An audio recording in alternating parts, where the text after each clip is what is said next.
Mario Cristobal is a mediocre coach. He's 73 and 69 overall. He's 3-3 in bowl games. At Miami, he's 11-9 in 20 games. And after the next 2 weeks, he very well may be 11-11. But the biggest loss in recent memory, the one that we all remember the most embarrassing of all of those, in the one that is 100% on him, is that game against Georgia Tech from earlier in the year. Now, that loss might even be more costly to not only Miami, but Florida State than we all realize. And yes, you heard me correctly. Mario Cristobal and his not taking a knee may even hurt Florida State. Well, how?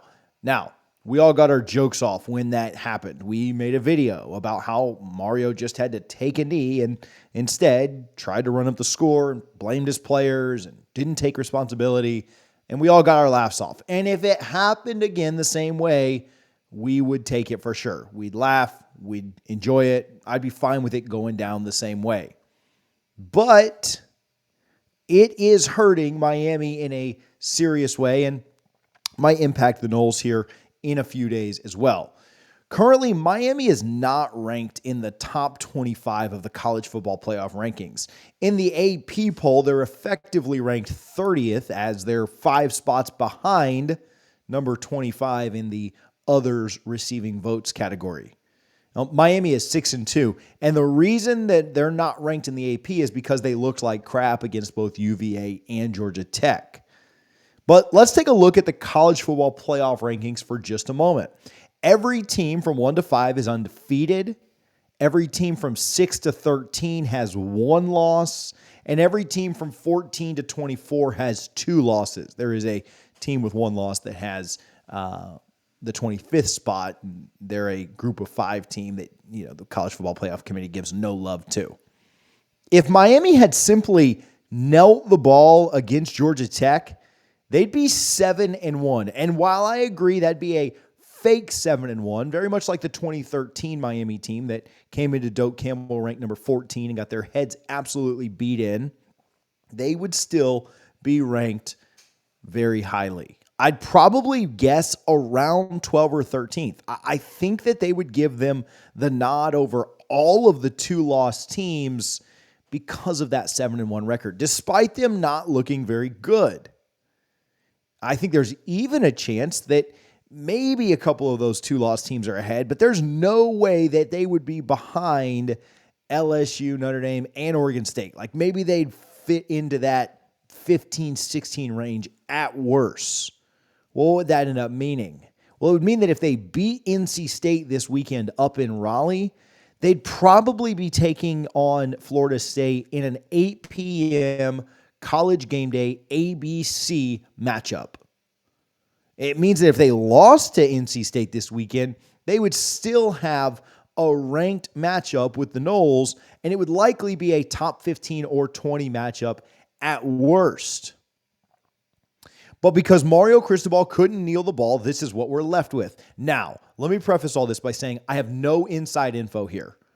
We certainly still could play this game at night.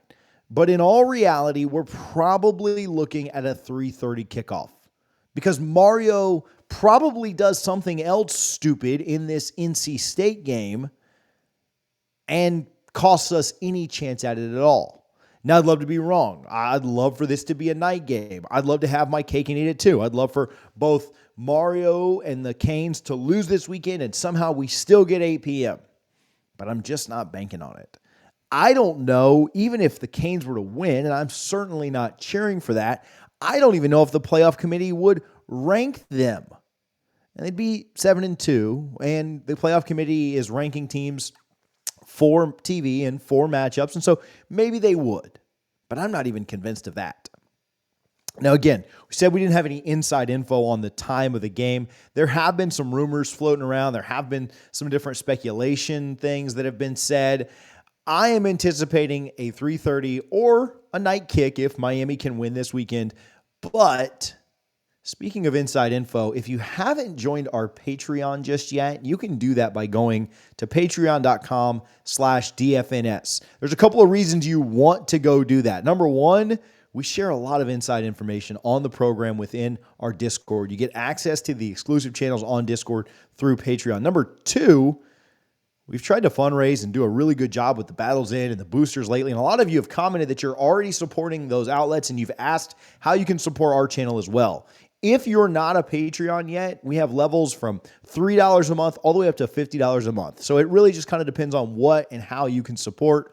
But if you want to support the things that we do here at Double Fries No Slaw, you can sign up to be a Patreon for as little as a cup of coffee per month, $3. That's way cheaper than most of the coffee you guys are spending. And you can support what we're doing. Again, it's patreon.com/DFNS. All right, NC State hasn't necessarily been great this year, but they are a average to above average team. And they handled Clemson last week. And knowing Mario is probably going to screw this weekend up, which we will be fine with. I'm not going to cheer for NC State to lose and Miami to win just so we can get a night game. I don't care that much about playing at night to have to cheer for not only an awful person, but a team that I don't like. But that's just who Mario is. He's a good recruiter who lies to kids, pressures them into committing, and absolutely works his staff to death to make sure that he gets the best players in. And you want to know why he tries to get the best players in? It's not the same reason that every other coach has for trying to get elite talent in. He has to have elite talent because once he gets them to campus, his coaching is a complete dumpster fire. If you could take September to November out of the calendar, Mario Cristobal might be the next Nick Saban because he's phenomenal on the trail and he's great at getting kids to commit.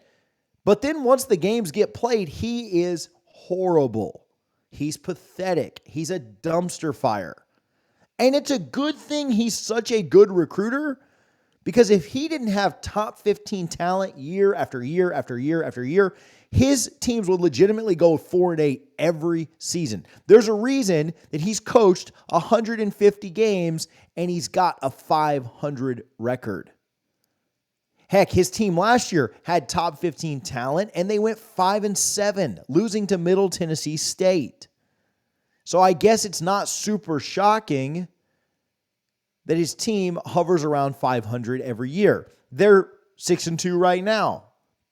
But if they can't beat NC State, you know they're not beating us next week. They're going to be back down to 6-4 with a game against Louisville, a team that looks like they control their own destiny for the ACC championship, and then a game against Boston College, which if they go into that Boston College game, having lost to Florida State, NC State, and Louisville, they will quit for that BC game, and they'll lose it too, and they'll finish 6-6. Now, I personally think they finish 7-5 this year, but we'll see. I know that we have Pittsburgh tomorrow, but I'm not playing in that game. So I don't mind looking ahead. I don't expect our players to do so. I don't expect our staff to be looking ahead. But TJ Pittenger is not playing against Pittsburgh tomorrow. So I'm going to look ahead. Florida State plays Miami in 8 days, and I expect Mike Norvell to go out and try to make a statement, just like last year's 45-3 win. Now, I'm not saying we win by 42, but if Mike Norvell has an opportunity to do so, he absolutely will. Mario's been doing some shady stuff behind the scenes. He's been doing some very off-putting things behind the scenes, and I know that Mike Norvell is ready to have him answer for it. We've discussed some of those things in our Discord. We told you about signing up through patreon.com, and you can certainly go check some of that stuff out. A lot has to do with recruiting. A lot has to do with tampering. So go sign up and make sure that you're part of not only our Patreon, but our Discord so you can get access to some of that info. I'll put a pinned comment, and you can check the description as well so that you can get links to that stuff. But Mario has been shady, and Mario has done things that you wouldn't believe. And if Mike Norvell has an opportunity to absolutely humiliate him with some of his commits there, with some of the kids who he is recruiting there, with some flip targets there, with some kids who just flipped from him there, with some of the best players in the nation in attendance, he will absolutely take advantage of it. I'd expect the Noles to win and win big because Mike Norvell is not going to take his foot off the pedal when Miami comes to Doak Campbell Stadium in 8 days. I appreciate you guys for tuning in. I appreciate you listening. Make sure that you're signed up for our Patreon. Again, it's patreon.com/DFNS. We appreciate you guys so much. Go Noles.